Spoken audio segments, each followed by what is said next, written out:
Ok, bueno, buenos días, profesor. Nosotros somos el equipo número 1, conformado por Jorge Ignacio Aguilar Garzón, Carranza López Diego, Calderón Galicia Flor Lisbeth, Espinosa Sánchez Lourdes Evelyn y González Capilla Erika Jocelyn. Y a continuación le vamos a presentar el ejercicio o el ejemplo 14.2, diseño de despojador de hidrocarburos.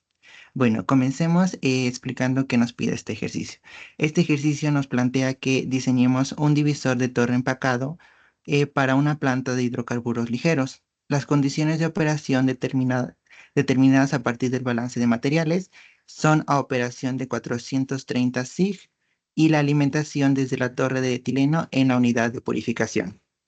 Las condiciones de entrada que nos da el problema son las siguientes. Tenemos dos componentes, el primero es el etileno y el segundo es el etano.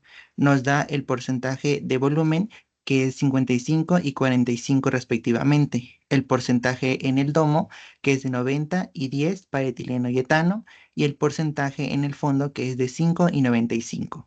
También nos da la alimentación en libras por día, para el etileno es de 13.000 y para el etano es de 11.000. Nos pide determinar la temperatura de alimentación desde la torre de etileno. El primer paso para resolver este ejercicio es calcular las bandejas mínimas a reflujo total y las volatilidades. Primero vamos a empezar calculando la volatilidad del fondo de la columna. Para ello vamos a considerar el punto de burbuja y considerando una temperatura de fondo y una presión de fondo de 25 grados Fahrenheit y 445 CIA. Bueno, de acuerdo a los datos anteriores que tenemos, la fracción mol del etileno es de 0.05 y del etano es 0.95. Vamos a proponer una temperatura para encontrarla acá.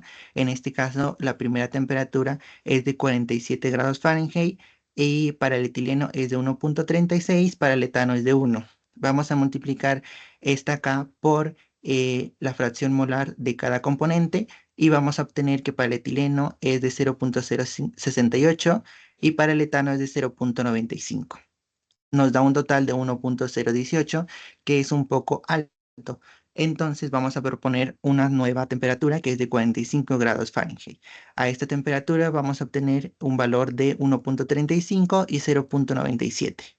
Nuevamente vamos a multiplicar por la fracción molar y vamos a obtener que para el etileno es de 0.675 y para el etano es de 0.9215. Vamos a obtener un total de 0.987. Y como para la primera temperatura es un poco alto y para la segunda temperatura es un poco bajo, vamos a obtener un promedio o vamos a nosotros designar un valor o un nuevo valor de temperatura, que en este caso va a ser a la temperatura de 46 grados Fahrenheit. Y entonces a esta temperatura vamos a obtener el punto de burbuja en el fondo. Las Ks respectivas son de 1.35 para etileno y 0.98 para etano. Con estos valores vamos a obtener la volatilidad en el fondo. Vamos a dividir la volatilidad del etileno entre la K del etileno entre la K del etano. Este valor nos arrojará 1.38. Posteriormente vamos a calcular la volatilidad en el domo. Para esto vamos a considerar el punto de rocío y el punto de burbuja. Primero vamos por el punto de rocío, que nos indica una temperatura inicial de 15 grados Fahrenheit o una temperatura, digamos, recomendada de 15 grados Fahrenheit y una presión de 445 CIA. Vamos a encontrar la fracción molar para el etileno y para el etano, que en la primera tabla nos daba de 90, ahora va a ser de 0.9 y de 0.1 respectivamente. Vamos a encontrar la K a dicha temperatura, que es de 15 grados Fahrenheit, y vamos a obtener para el etileno 1.05 y para el etano 0.75. Vamos a dividir la fracción molar entre las Ks que obtenemos y nos va a dar 0.857 para el etileno y 0.133 para el etano. Vamos a obtener un valor de 0.99 que es aceptable. Después vamos a obtener, mediante o considerando el punto de burbuja, vamos a tener la temperatura de domo de 10 grados Fahrenheit y la presión del domo de 445 CIA. Igualmente, vamos a proponer las fracciones molares, que son las mismas, y vamos a obtener las Ks a la temperatura respectiva. Para el etileno es de 1 y para el etano es de 0.8. En este caso vamos a multiplicar la K por la fracción molar y nos va a dar 0.9 y 0.08. Vamos a obtener un total de 0.98. Y como regla se debe de cumplir que en el domo el punto de burbuja debe ser menor a 10 grados Fahrenheit, pero debe ser mayor a 10 grados Fahrenheit, perdón, y menor a 15 grados Fahrenheit. Por lo tanto, nosotros vamos a escoger una temperatura de 12 grados Fahrenheit para obtener las Ks. En este caso vamos a obtener para el etileno 1.05 y para el etano 0.73. Igualmente, como lo hicimos en el fondo, vamos a dividir la K del etileno entre la K del etano y vamos a obtener un valor de 1.44. Por último, vamos a calcular la volatilidad promedio, que se calcula siguiendo esta fórmula, que es la volatilidad promedio es igual a la raíz cuadrada de la volatilidad en el domo por la volatilidad en el fondo. Al realizar estas operaciones, con los valores que ya encontramos, vamos a obtener que la volatilidad promedio tiene un valor de 1.41. Posteriormente, vamos a calcular las bandejas mínimas a reflujo total. Estas lo vamos a hacer con la ecuación de Fenske que hemos estudiado en las clases. Esta ecuación nos dice que el número de bandejas o de platos teóricos más 1 va a ser igual al logaritmo del cociente de la fracción mol de la fase líquida del componente clave entre la fracción mol de la fase pesada del componente clave en el fondo por el logaritmo de la fracción mol en la fase pesada del componente clave entre la fracción molar de la fase ligera del componente clave en el fondo.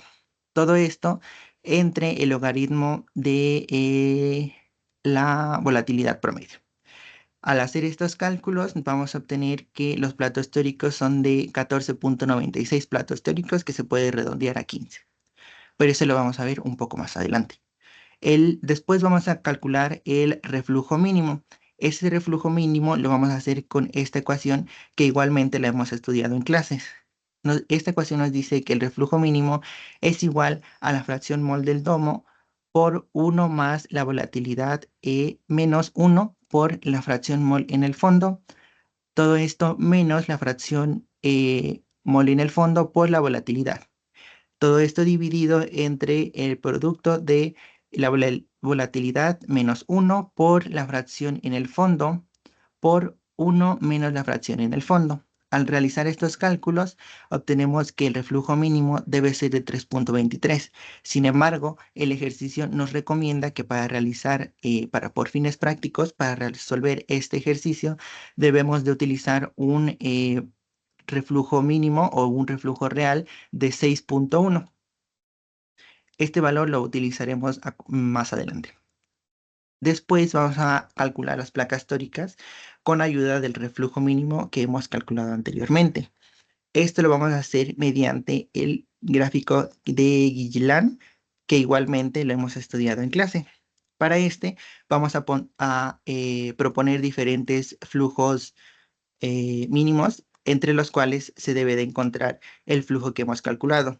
Y con ayuda de este gráfico vamos a calcular los platos tóricos. Es decir, si nosotros queremos un reflujo mínimo de 3.25, nos vamos a la tabla, nos posicionamos en 3.25 y encontramos el valor de los platos teóricos.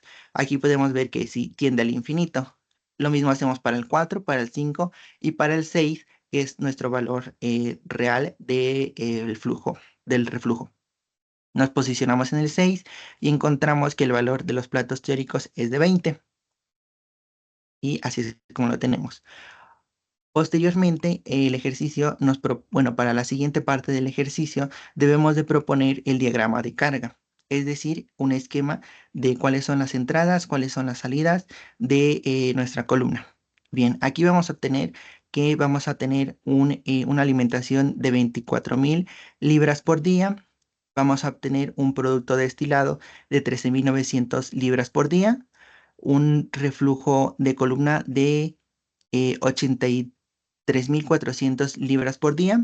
Los gastos generales brutos totales van a ser de 97.300 libras por día y el total de fondos va a ser de 10.100 libras por día. Esos son los datos que vamos a utilizar del diagrama en lo que sigue del ejercicio. Bien, ahora vamos a calcular los diámetros de las columnas, pero en este caso vamos a calcular el diámetro de la parte superior de la columna y de la parte inferior de la columna, no únicamente un solo diámetro, sino dos. Bien, para ello el ejercicio nos propone la densidad del vapor, la densidad del líquido, la viscosidad del líquido, la aceleración de la gravedad o la gravedad y el factor de acoplamiento. Estos son sus valores y estas son sus unidades.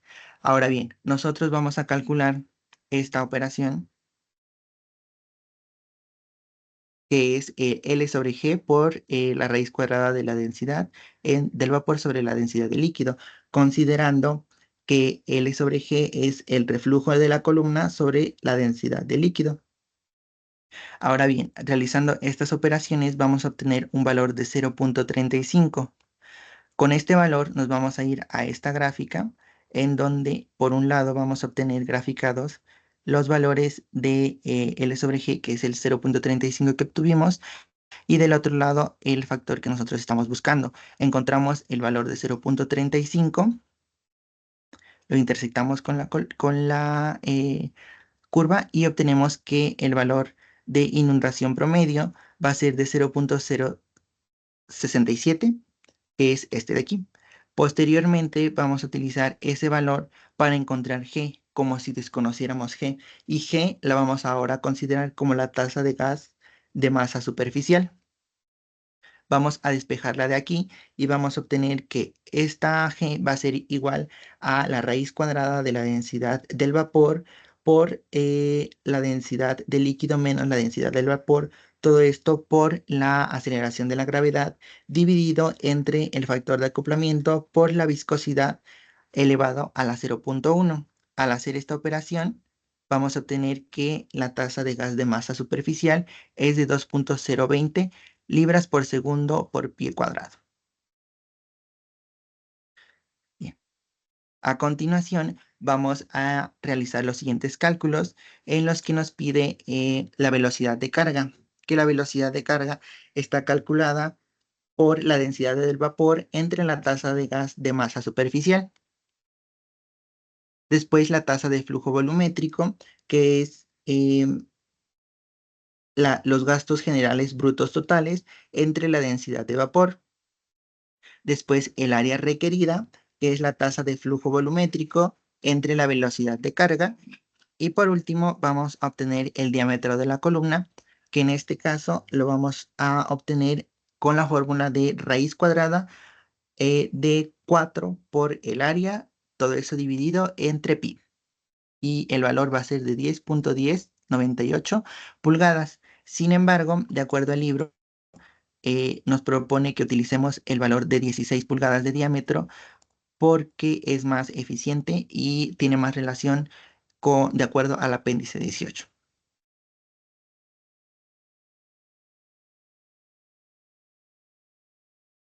Ok, ahora, bueno, para en la parte inferior de la columna se va a hacer algo parecido al apartado anterior.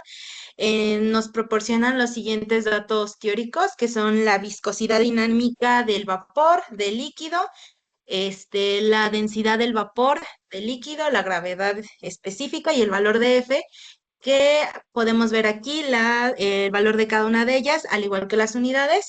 Igualmente, para hacer uso del gráfico de correlación de caída de presión generalizada, debemos de calcular primero la expresión que ya había mencionado mi compañero, que viene siendo el cociente del reflujo inferior del líquido entre G, que son los gastos generales brutos totales, multiplicado por la raíz de la densidad del vapor entre la densidad del líquido. Esto nos va a dar 0.347. Bueno, como se mencionaba, se hace la intersección con la curva y el factor de que viene siendo nuestra coordenada Y, que nos va a proporcionar el dato de inundación promedio, nos va a dar 0.057. Utilizando los valores anteriores, podemos hacer el despeje que se hizo en el apartado anterior. Despejamos G y nos va a dar 1.5426 libras sobre segundo pie cuadrado. Se hacen los cálculos que igualmente ya hemos realizado. Se obtiene la velocidad de carga, que va a ser 0.6245 pies sobre segundo. Se obtiene la tasa de flujo volumétrico. Igual esta nos va a dar 0.4559 pie cúbico sobre segundo. De ahí el área requerida, que igualmente viene siendo la relación entre la tasa de flujo volumétrico y la velocidad de carga. El diámetro se obtiene con el área requerida. Bueno, podemos despejar el diámetro de la columna y nos va a dar 11.569630 pulgadas. Igual, en el libro nos dan la sugerencia de que se considere el valor de 16 pulgadas. Es importante destacar que se recomienda cambiar el empaque con este diámetro interior de columna. El tamaño de empaque más recomendado es de 5/8 de pulgada. Bueno, ahora para calcular la altura equivalente de placa teórica, de acuerdo con el libro, se recomienda utilizar una altura equivalente de plato teórico de 18 pulgadas. Esto va a equivaler a 1.5 pies. Esto se confirma con el fabricante para los anillos PAL de 5/8 de pulgada. eh, una altura de plato teórico de 18 pulgadas es satisfactorio. Se recomienda que para cada diseño se verifique la altura de plato teórico esperado a través del fabricante. Para 20 platos teóricos, la altura total de empaquetado de rendimiento es de 18 sobre 12 pulgadas. Esto, a su vez, es equivalente a 30 pies. Se debe tener en cuenta también la pérdida de equilibrio de la entrada de flujo, que es equivalente a una altura de placa teórica, perdón. La entrada de alimentación, equivale a 2 alturas de placa teórica, y la de redistribución, que equivale a 2 alturas equivalentes de placa teórica. Si tomamos esto en cuenta, en sí nos va a dar 5 alturas de placa teórica, lo cual va a equivaler a 7.5 pies. El empaque total a instalar es la suma de los 20 este, platos teóricos que ya se había considerado, más los 5 que se deben de tener en cuenta por la pérdida de equilibrio. Esto va a ser igual a 37.5 pies. De acuerdo con el libro, se debe utilizar un empaque total de 40 pies, es la sugerencia que se hace. Y bueno, a continuación se habla acerca de la sección de rectificación y desorción. Para calcularla tenemos la siguiente ecuación, este, donde tenemos que el logaritmo del cociente de la sección de rectificación sobre la sección de desorción va a ser igual a 0.206 por el logaritmo de B, por el logaritmo del producto de B sobre D. B es el total de fondos y D es el producto destilado, multiplicado por X subíndice HF, que viene siendo la fracción de etano total, sobre XLF, que viene siendo la fracción de etileno total, multiplicado por el cuadrado del cociente de la fracción de etileno en el fondo sobre la fracción de etano en el domo.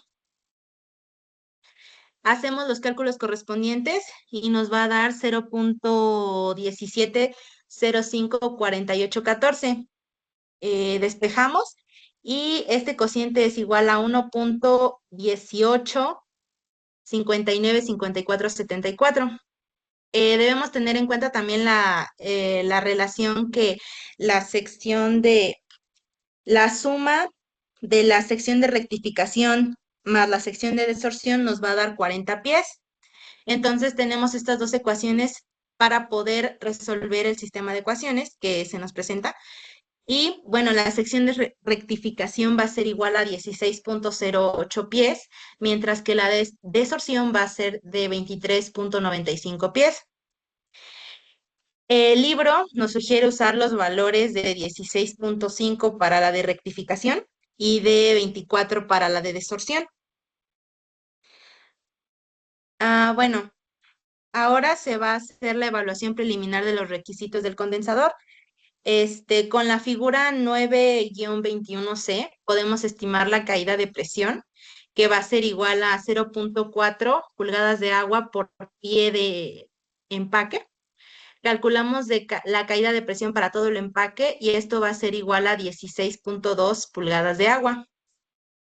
Para esto, también tenemos que tener en cuenta los requisitos del condensador. El condensado va a ser de 97.300 libras por día. Eh, Líquido va a ser de 115 BTUs por libra y el factor Q va a ser igual a 466.229.1667 BTUs por hora. Una vez que tenemos esto en cuenta, asumimos un coeficiente de transferencia de calor general, donde la energía interna va a ser igual a 100 BTUs sobre hora, pie cuadrada, grado Fahrenheit. El diferencial de temperatura va a ser igual a 35 grados Fahrenheit y el área estimada va a ser de 133 pies cuadrados. Teniendo en cuenta estos datos obtenidos, se recomienda un condensador de tipo caldera.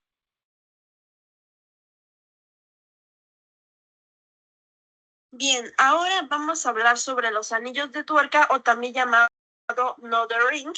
Este sistema nos ofrece sistemas aleatorios mejorando rendimientos de embalaje, identificado como Nothering.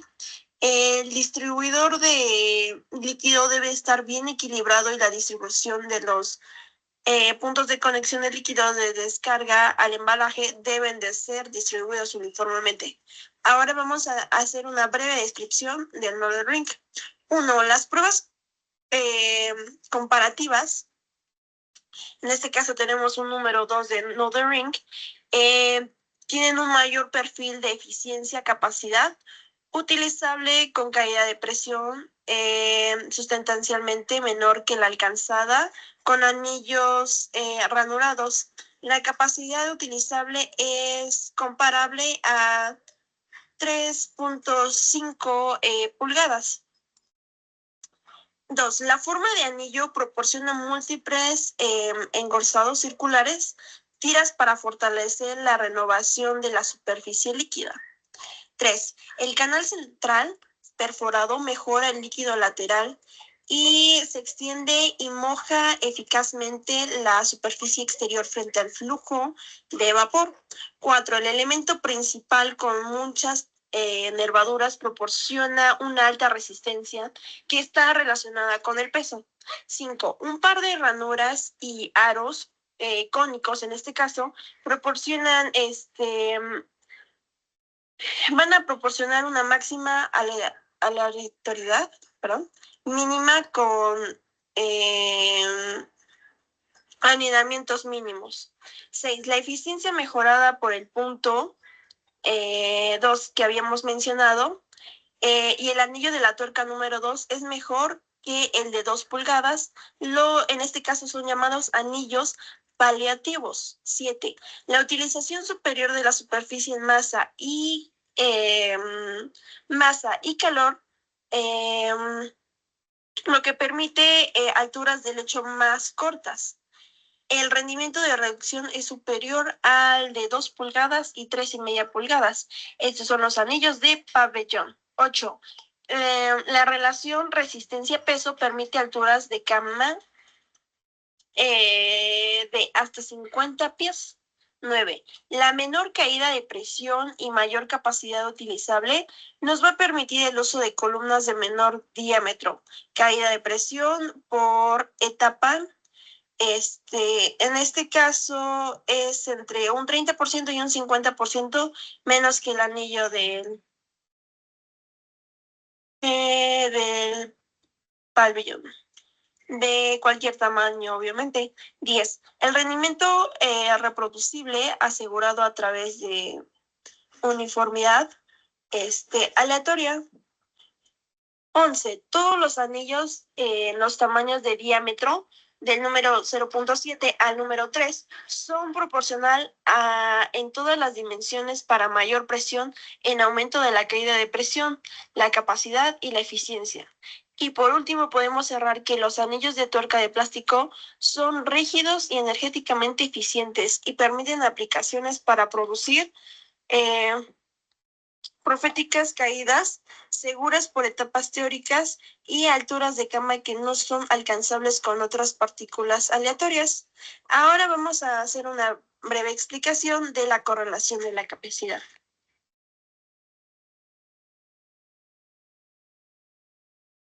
Bueno, para determinar el porcentaje de capacidad útil, se debe suponer un diámetro de columna o se debe calcular utilizando una columna existente en estudio. La capacidad utilizable se define como la condición de carga máxima donde la eficiencia no se deteriora significativamente con respecto a la alcanzada en un rango inferior de cargas. Para el anillo Nutter o anillo de tuerca o anillo de nuez, la caída de presión límite para la capacidad utilizable es de 1 pulgada de líquido caliente para sistemas de baja presión. Los diseños no deben exceder este valor. Se ha demostrado que esto se cumple para sistemas C6, C7 a 5 PPSIAs y para hidrocarburos atmosféricos a 24 PPSIAs.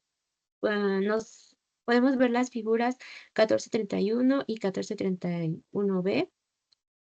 La figura 1431a nos muestra la comparación de HETP para anillos del número 2 y anillos PAL en un sistema C6 sobre C7 a 24 PPSIAs y 5 PPSIAs utilizando el distribuidor de bandeja de goteo con tubo FRI. La figura 1431b es una comparación de caída de presión para anillos número 2 y anillos PAL en un sistema C6 sobre C7 a 24 PPSIAs y 5 PPSIAs utilizando un distribuidor de bandeja de goteo con tubo FRI. La figura 1431C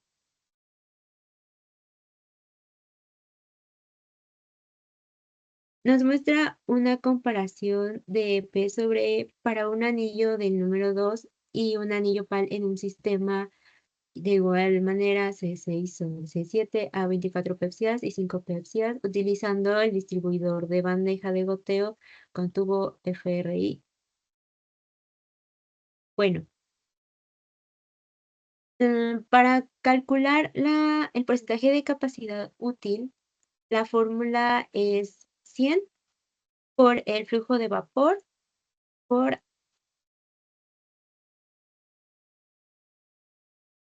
por el factor de capacidad útil del sistema sobre el coeficiente de interceptación de caída de presión húmeda. A su vez, el flujo de vapor es igual a la velocidad superficial de vapor por la densidad de vapor gaseosa entre la densidad de la fase líquida menos la densidad del vapor un medio. Para el factor de capacidad útil del sistema, tenemos que este es igual a 0.535 por la densidad de la fase líquida menos la densidad de la fase de vapor sobre la densidad de la fase de vapor a la 0.12. El factor de capacidad útil tiene límites entre el 0.728 y el 1.04. Ahora, para el coeficiente de interceptación de caída de presión húmeda, este es igual al factor de flujo líquido para C2 por el factor de tamaño para C2 por el factor de propiedades físicas para C2. El factor de flujo líquido para C2 se calcula con la expresión de 0.428 menos 0.0141 Q sub L más 0.000326 Q sub L al cuadrado menos 3.7 por 10 a la menos 6 Q sub L al cubo más 1.47 por 10 a la menos 8 Q sub L a la cuarta. Q sub L es la velocidad superficial del líquido en galones por minuto sobre pies al cuadrado. Para el factor de propiedades físicas para C2, tenemos que es igual a la velocidad por la densidad del vapor a la 1/2. Y para el factor de tamaño para C2 tenemos que es igual a x sub 1 más x sub 2 por Q1 y x sub 1 y x sub 2 son constantes que se dan en la tabla 1435 que podemos observar abajo.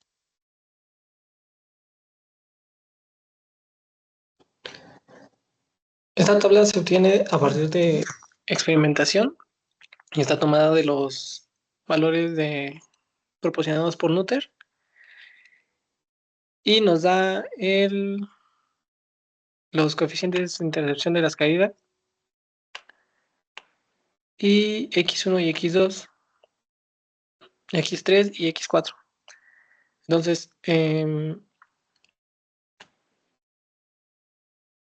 el factor de propiedades físicas para C2, que es F sistema, es igual a 1.130 por la tensión superficial del líquido en DINA sobre centímetro sobre la densidad del líquido, todo eso a la 0.179. Tenemos luego el porcentaje de velocidad del vapor límite del sistema, que es igual a 100 por la velocidad superficial de vapor entre 0.76 por la tensión superficial del líquido sobre la densidad de vapor a la 0.461. Y sabemos que no es aplicable cuando la diferencia de la densidad líquida menos la densidad de vapor sobre la densidad de vapor a la 0.5 es mayor que 4.5. La caída de presión en el lecho seco está dada por CL, que es un coeficiente que aparece en la tabla, por el flujo de vapor, que es Fs, al cuadrado, que es la caída de presión del lecho seco en pulgadas de agua por pie. La caída de presión en funcionamiento está dada por la exponencial de la diferencia de CS menos C2 sobre C3 en pulgadas de líquido, donde C3 es el valor máximo de la multiplicación de Z sub QL por X sub 3, y C3 es el coeficiente dependiente de caída de presión húmeda. Z sub QL está definida por 0.1084 menos 0.00350 Q sub L más 0.0000438 Q sub L al cuadrado más 7.67 por 10 a la menos 7 Q sub L al cubo menos 1.4 por 10 a la menos 8 Q sub L a la cuarta. Y Z sub QL es el factor de flujo líquido para C3 en pulgadas de agua por pie. X3 y X4 igual son constantes que aparecen en la tabla 1435. Y luego tenemos que las figuras 1432A y 1432B ilustran la correlación de la caída de presión húmeda con la tasa de vapor del sistema a varias tasas de líquido para anillos Nutter del número 2. Sin embargo, otros datos disponibles indican que otros tamaños de anillos Nutter, anillos PAL y otras formas de empaque seleccionadas se correlacionan de la misma manera. Entonces tenemos primero la figura 1432A, que es la correlación de la capacidad superficial de los anillos Nutter del número 2 contra la caída de presión húmeda para 4 conjuntos de datos y 3 pruebas separadas. Hay que tener en cuenta que el rango de caída de presión es de 10 a 1. Y luego tenemos la figura 1432B, que es la correlación del anillo Nutter número 2 para 7 tazas de líquido contra la caída de presión húmeda.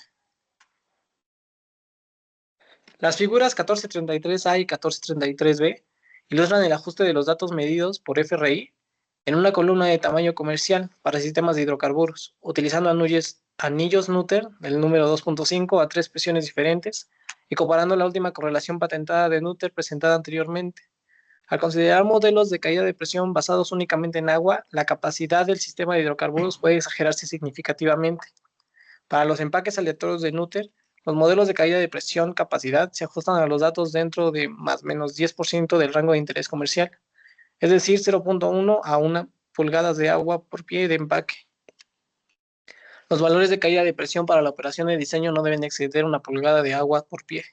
Esto es generalmente el 80% de la capacidad de inundación o el 90% de la capacidad útil. Entonces aquí tenemos las imágenes, las gráficas. La primera es la 1433A, que es la comparación de sistemas de hidrocarburos ajustados a la correlación de Nutter a 165 PSIAs. Y la 1433B es la comparación de sistemas de hidrocarburos ajustados a la correlación de Nutter a 300 PSIAs. Las pruebas realizadas por FRI y Nutter enfatizan que la distribución del líquido debe ser uniforme y en valores mínimos para lograr buenos valores de HETP en un rango de presiones del sistema para la destilación de hidrocarburos. Los datos de rendimiento de Glitch para su Cascade Mini Ring se muestran en las figuras 1434A, B y C, junto con otros datos y caídas de presión publicados para comparar con los anillos de PAL y bandejas de tamiz. Entonces tenemos primero la figura 1434A, que grafica la eficiencia contra el factor C para varios empaques metálicos en isoctano, tolueno, a 740 milímetros de mercurio, con una relación de reflujo de 14 a 1 y 15 pulgadas de columna, una altura de cama de 10 pies. La figura 1434B grafica la eficiencia contra el factor C para varios anillos metálicos. Y la figura 1434C grafica la caída de presión contra factor C para anillos metálicos y bandejas de tamiz, con una presión máxima de 50 milímetros de mercurio. Generalmente no se recomienda especificar ninguna sección empaquetada en una torre empaquetada al azar que tenga más de 20 pies de altura. Sin embargo, hay algunos fabricantes de empaques que afirman que sus empaques soportarán físicamente mayores alturas y seguirán produciendo buenos valores de HETP. Esto se hace manteniendo un buen flujo de líquido uniforme internamente y un contacto interno líquido-vapor, evitando una canalización significativa que reduciría la eficiencia del contacto. Esta declaración se basa en factores que incluyen la creación de la distribución de líquido, la redistribución de la canalización de líquido, gas o vapor y aumento repentino del proceso, además de muchas otras situaciones exclusivas de las condiciones del proceso. Las alturas del embalaje estructurado deben ser determinadas por el fabricante para las condiciones de diseño. Al intentar balancear las distintas alturas de las secciones empaquetadas requeridas para el proceso, es completamente aceptable variar las alturas de cada sección para ajustarse a requisitos tales como la ubicación del retorno del reflujo, múltiples posiciones de alimentación y factores de seguridad. Así, una sección puede ser de 20 pies, otra de 17 pies y otra de 25 pies, siempre que se haya pensado detenidamente la función del proceso. Las ubicaciones de las roturas en las secciones de empaque no deben interrumpir las funciones de control al forzar la ubicación del sensor de temperatura debido a la ubicación de detección. En un caso no óptimo, junto con otras razones, es bueno preparar un perfil de la columna y detectar los controles y las interrupciones para la continuidad del empaque. Un problema es que se deben colocar al menos 3 boquillas de inyección de alimento en la columna durante el empaque o instalación y luego conectarlas externamente para determinar las mejores condiciones de rendimiento de la columna y permitir el monitoreo de la composición del alimento. En resumen, todo lo que se puede hacer mecánicamente, incluidas las tuberías, debe integrarse en la disposición de las columnas para poder adaptarse a futuros cambios en los requisitos del proceso. errores o falta de acuerdo entre los cálculos y el rendimiento real en la operación.